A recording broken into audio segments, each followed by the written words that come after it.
Maria. Oh, wow. Thank you, Dal. Thank you for calling on me. It's a huge honor, Arthur. It's very nice to meet you.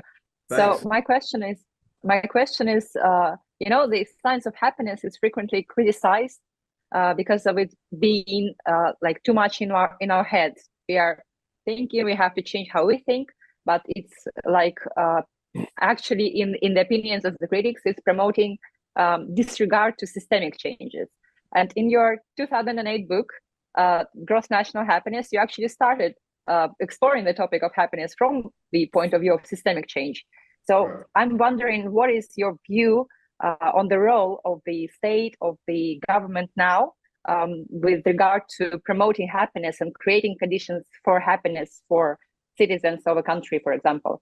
Does America need a happiness minister, for example? Yeah, no, Thank I you. hear you. It's a good question. My thinking has really changed on this subject as I've become better aware of what we can and can't do.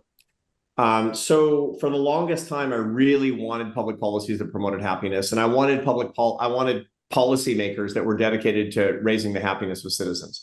And let me tell you why I think that's the wrong approach. I was shooting a film on happiness some years ago. It was a documentary film. It's not that great, but during in the process of doing that, I spent some time in Denmark because I don't believe in these happiness rankings. I don't believe it. I don't believe it. I don't believe it. And there's all kinds of reasons. Like the word is translated different in different languages, and there's cultural biases against answering questions in particular ways, and the way that they but every Denmark always comes out really high. So for the purpose of the film, because I'm Hollywood, I went to Denmark and I got to meet the Speaker of the Danish Parliament. He's a socialist guy and he's all about this kind of stuff. And I said, so happiest country. And by the way, my grandparents were immigrants from Denmark. So, okay. And I said, so you're the happiest country in the world. He says, yeah, so they say. And I said, what are you doing with the government, with this socialist government, to make happiness more available to more people? He says, no, we don't. I said, what are you talking about? I said, no. Government can't bring more happiness. And I said, oh my God, this is revolutionary. I got this on film. He said, no. Then he said something incredibly profound that changed my way of thinking. He said, but the government can eliminate the sources of unhappiness and the barriers to happiness. That's super profound, right? Because that's exactly what public policies should be good at. Look, what are the practices and the habits of the happiest people? They practice their faith or life philosophy. They have strong family relationships. They have close friendships. They have meaningful work. Faith, family, friends, and work. Those are the big practices. They're the big habits, right? They all relate to SPIRE, by the way, right? And what is the government really, really bad at is making those things easier.